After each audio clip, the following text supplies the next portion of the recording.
Chapter 16. The First Heaven and the Second Teacher, the Spirit on the Left. Please, God, all of existence needs peace. Whatever creation does is for the best, said a voice to my left. When I turned to look, there was no one in sight. Who's there, and why did you say that? I am who I am, that universal soul of the source. Know me as the bearer, the one who calls us forth. Some see me as the yoni, the female reproductive organ, and I am under the domain of life, death, dharma, creation, as well as destruction. You are still in the first of the seven heavens, and you will visit 4 teachers in each of the 7. But before you pass on, you will listen to me as I offer the law of karma, which I have come to teach, said the Spirit upon the left. Where are you, and why have you come? The law of karma is the lesson, said the Spirit on the left. What is the law of karma? Hard to explain, but much easier to reveal or show, said the Spirit on the left. Now I stayed silent, as I began to see that I was not the smart one here. Wherever I looked for the Spirit, it only disappeared, and just when I wasn't looking, only then would its voice appear. Who are you? Maybe it would be better to ask who I am not. I am everywhere and in everything, said the Spirit whispering from another blind spot. Great Teacher and Divine Essence, is it you? I am a spirit, the left-sided spirit of the earth, yet I was made from the Divine Essence as I was born from its heart, said the Spirit of the left. Then you have heard me calling out for world peace. If you are a spirit of the earth, then you are aware of our need for relief. Yes, I have heard you, but why do you pray for peace? Asked the Spirit on the left. Because of the vast amount of suffering in our world. It seems that so much chaos has grown. When I turn on the news, there's more and more pandemonium that is out of control. I am saddened for our world, and the world needs peace. The generals of the armies are engaging in more and more war. Please, Spirit of the earth, our world needs relief. So men and women have gone to war, or has war gone to men and women against their will? It's called the military-industrial complex, as this is the result of how politicians funnel taxpayer money into the pockets of war-profiting weapons manufacturing corporations. They then transform that money into death machines, and then rebrand those death machines to appear as aid to our allies and make it seem like a charity endeavor. Then those death machines get shipped to conflict zones where they destabilize the world so the corporations can take advantage of other resources.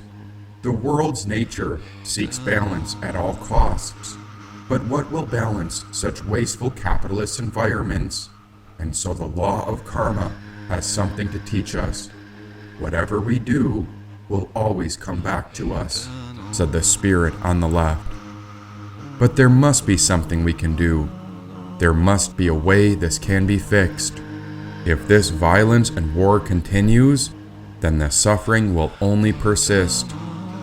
The law of karma is the fix.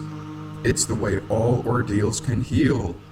There are those fearless souls who have come forth, and so these great beings have made an appeal, said the Spirit on the left. What kind of appeal? You must understand that the nature of existence obeys the law of cause and effect. No one is above this, and so whatever we give is what we get. Those who have made appeals were inquiring about the nature of redemption, But if one person was to take on the karma of someone else, then it means that is going to cost them. In all of history, there has only been one Redeemer. His name was Jesus, and he had to pay very dearly for taking all those karmas. And look what has happened as the people of earth crucified their great teacher. Teachers and priests try to absolve karma, but do they really think it's so easy to absolve such sin? When Jesus tried to do the same for the world, he died a most terrible death. Churches fail when they think they can magically erase karma, and this sort of painless absolution of sin is all a delusion. Do the religious leaders think they can just erase the impact of the Crusades and Inquisitions? Jesus was the one who said, "Come, and I will take on the suffering of your sins." In this way, it means that by the law of karma, when it comes to sins and the weight of our choices, the only way to heal it is if you heal it, or if someone else takes them. The Christians seem to harp on sin, as if by magic words you are forgiven, but by the nature of choice and effect, the consequence of all actions keeps on perpetuating.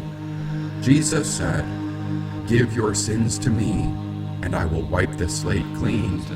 You can start over and never return to them." But what agonies he had to endure for taking on so much karma over onto himself. My God, he endured it all willingly.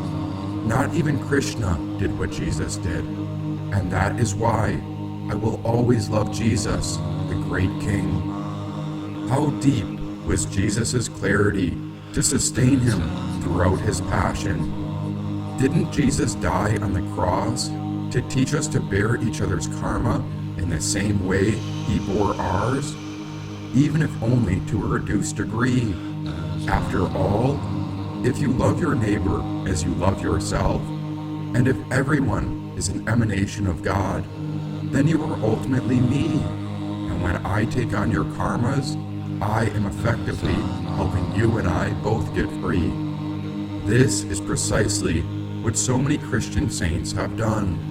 They have worshipped Jesus by giving back to him the gift that he gave to us, a gift of compassion.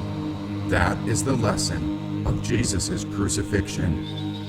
Only Jesus could create such a marvelous play, such an unprecedented composition, because he was an emanation of a certain rishi, just like all the avatars of Vishnu, like Rama and Krishna.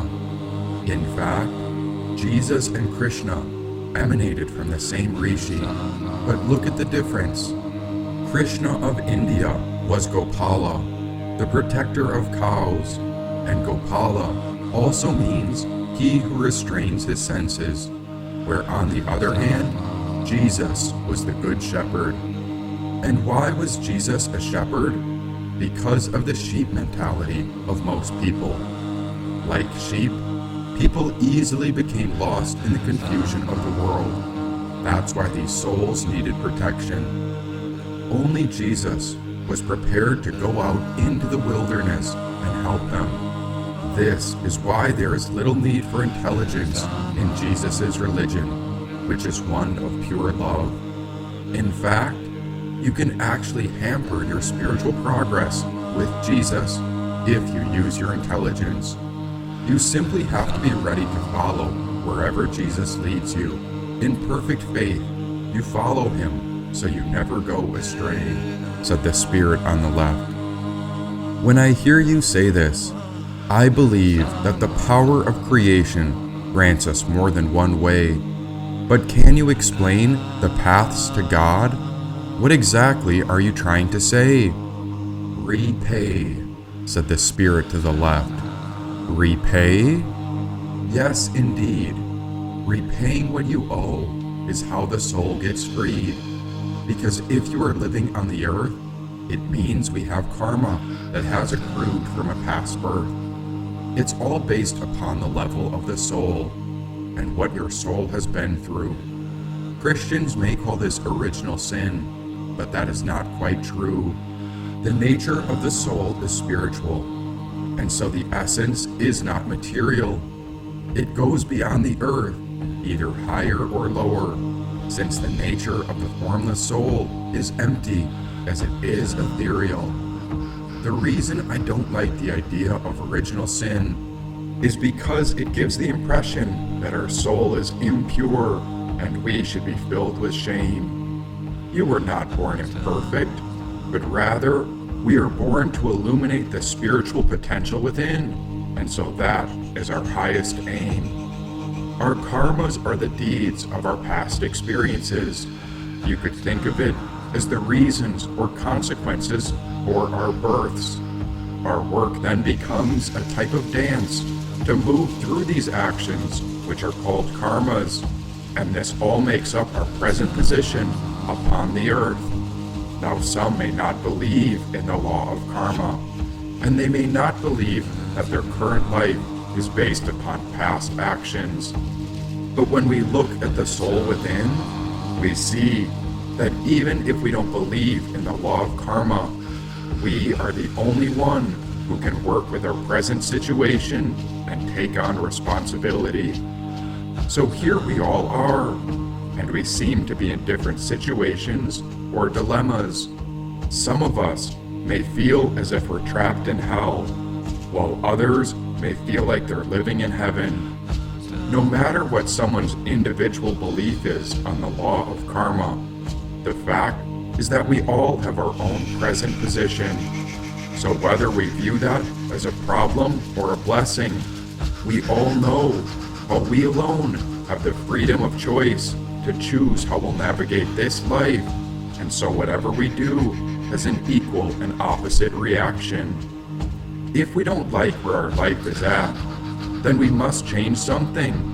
And so there is a place where miracles happen. We may think of this as God's divine mountain. To walk a path towards God is to take a spiritual path by turning our compass towards this eternal mountain. And along the journey, the organized religions are like camps downstream from this mountain spring, which all provide secondhand maps from someone else who journeyed up God's giant mountain. Something to consider with religions is that they may appear as quite the welcoming places, and so a religion may feel comfortable to remain in, but we must see religions like sacred gates. They are made to pass through, like a safe haven on our journey up to the mountain's peak. The point is to learn and grow with religion, but not to remain stagnant in church pews or seats. Modern religions rely on their followers for money and resources. In turn, religious organizations have gained great power, yet their purpose is to lead us to God, not to make us into followers. If we are to get to God, then eventually we must depart from the safe haven. Can you see how a religion is a sacred center, yet it is also like a train station? We are meant to pass through once we have learned what need be. Yet if we remain attached to a religious organization, then we are still attached to the worldly and not quite free. Take a moment and reflect on how God created nature and humanity created religions.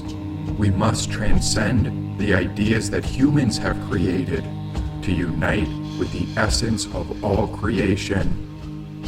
Attachment to worldly things keeps us stuck in suffering, which actually keeps us separated from God. After all, God is the formless, and so on our journey up the divine mountain, we must go through the churches of our choosing and then continue to the mountain's top. Does this make sense? Does the idea of a divine source on a great mountain resonate with you?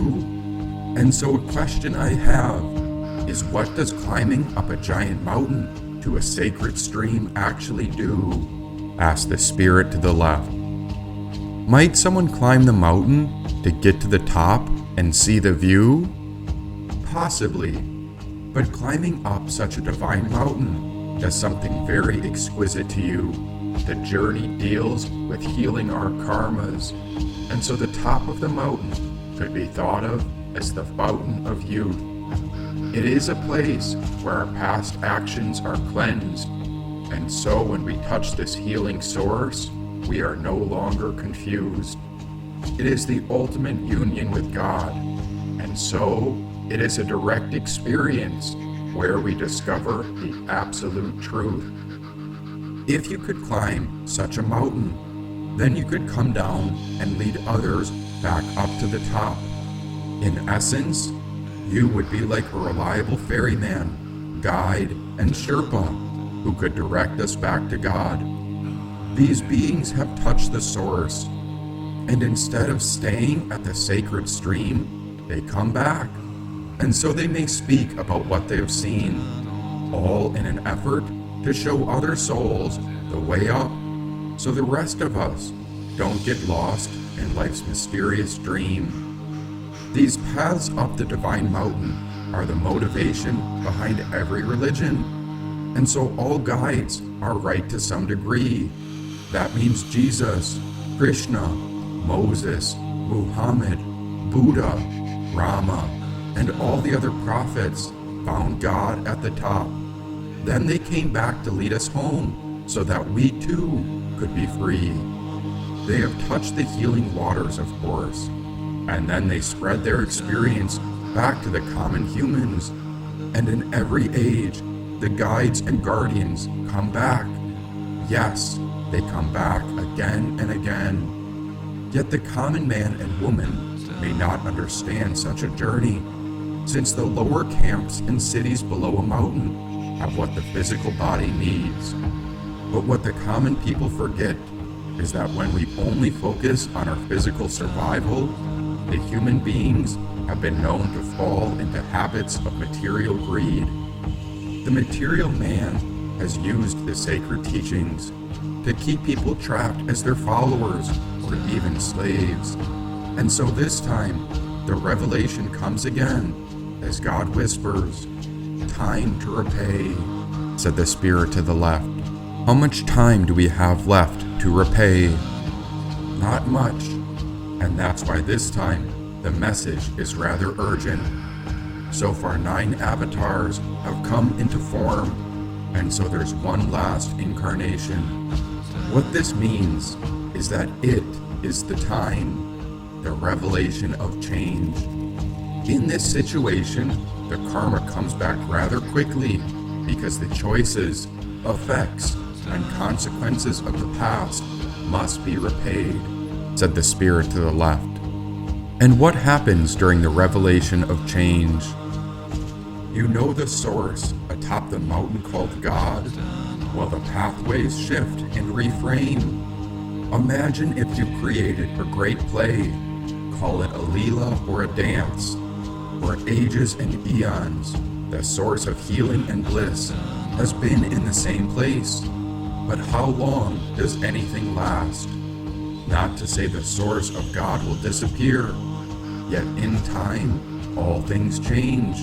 It seems the pathways to the source will need new maps, because after this, the location to the source may not be the same, said the spirit to the left.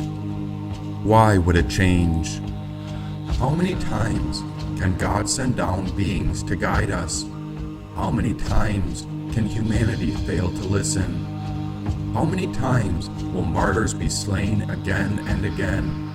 How many times do spiritual beings rise to God and teach through means of religion? If you try and try again, at some point, God is going to speak in ways that do not use prophets, saints, people, or words. That is why I am upon your left, as I am like the sun that sets in the west, as I am associated with destruction, said the spirit to the left.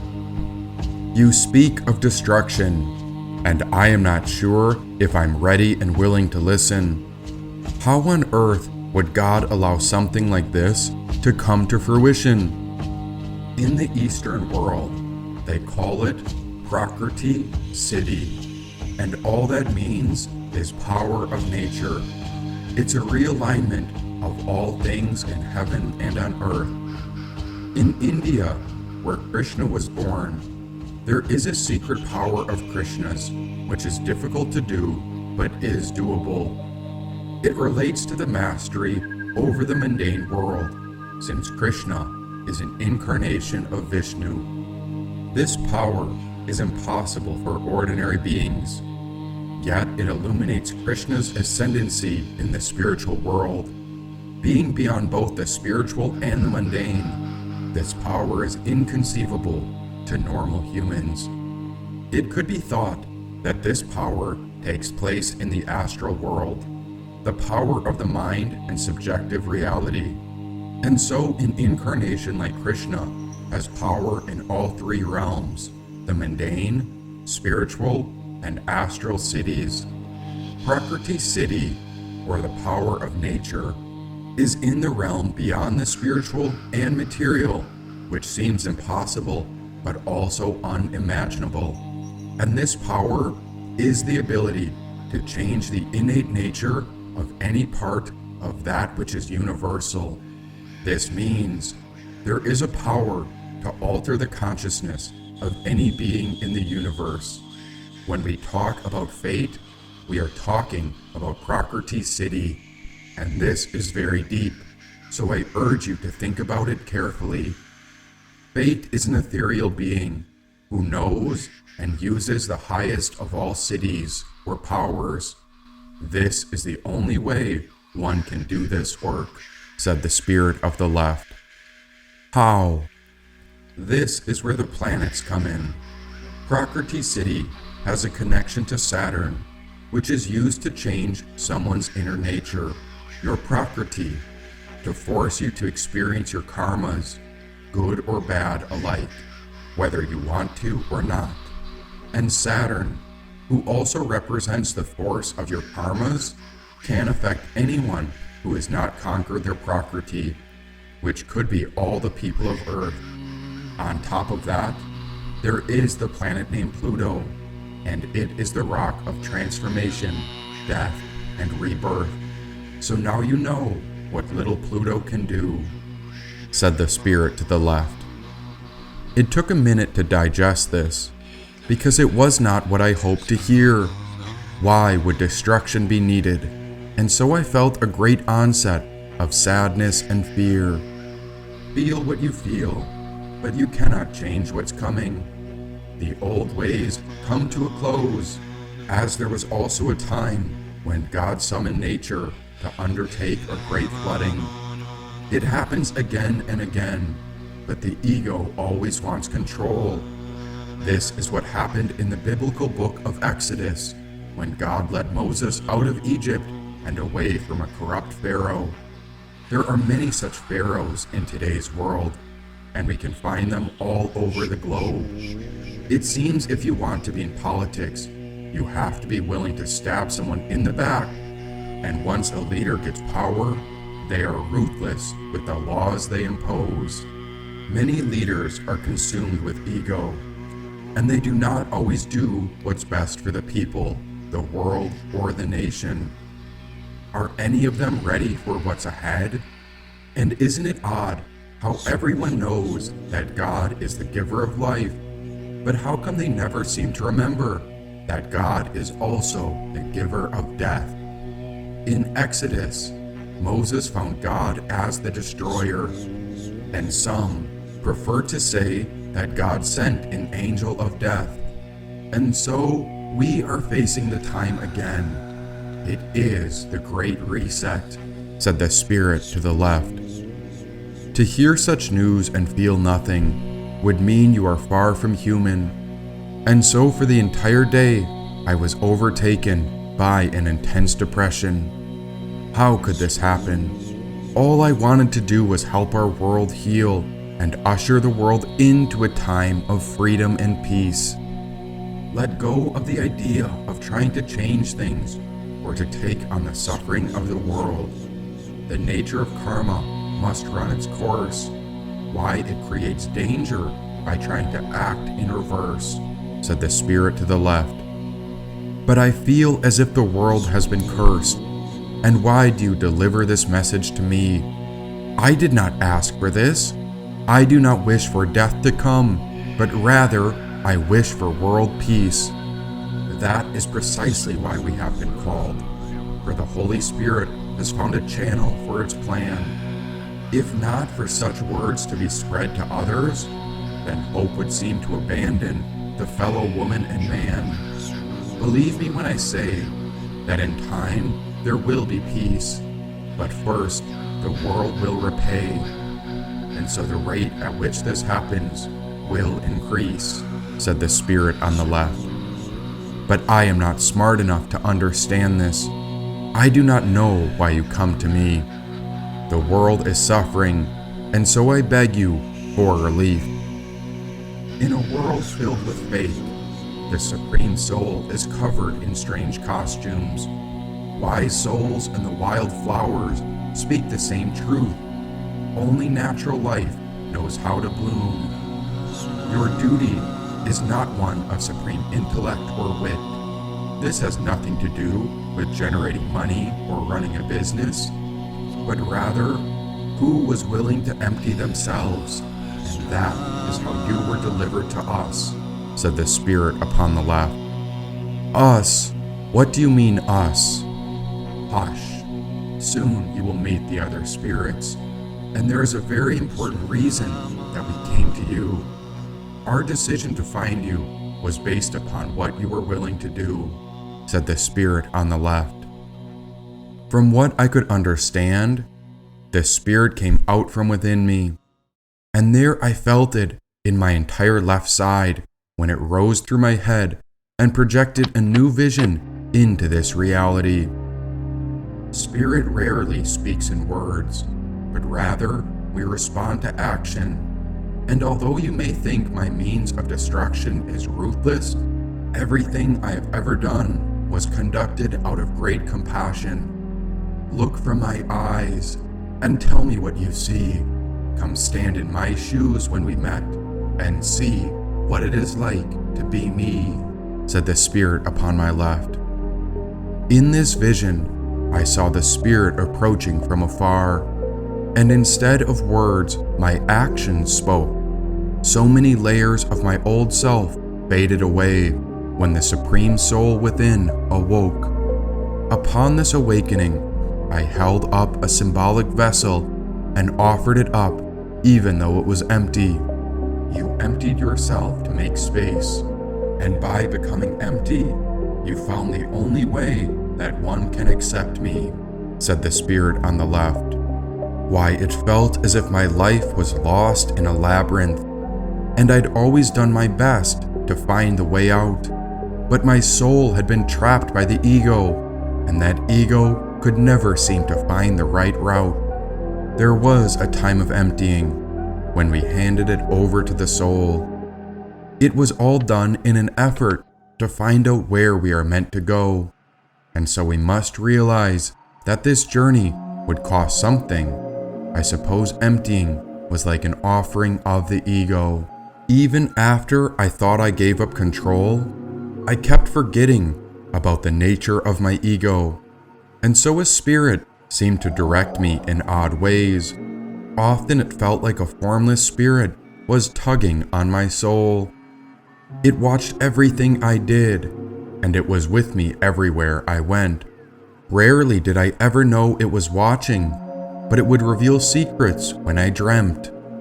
It led me when I was writing, and so my intuition was on to its way, but I rarely realized what this would cost me, and so I had to give something away. Now do you see? We were emptied so that we could come together with the power of nature to reveal the supreme identity. And this was all done out of a deep connection to help relieve the suffering of humanity, said the spirit on the left. So what is our fate? What is destiny? In one way or another, everyone is the architect of his or her own destiny. It happens from the amazing mechanism of the law of karma. which nature manages through the power of nature, called Prakriti City. Yes, this Prakriti City goes beyond the constraints of destiny, as it permits you to become the architect of destiny, but only if, and this is a big if you can understand Prakriti. Prakriti is the original substance. It is the energy of Mother Nature. And if you can know and understand your own Prakriti, then you can change it. Prakriti City, as practiced by the senior rishis, can change the behavior of entire nations and planets in the twinkling of an eye. To be able to do that, you must be able to control the first Shakti, or energy, which emanates at the beginning of creation. She is a being at the root of all universes, and by controlling her, there is control over what cannot be controlled. Prakriti City is the means by which the rishis, or saints, control the universe. Fate performs all the work in accordance with the wishes of the circle of rishis, said the spirit to the left.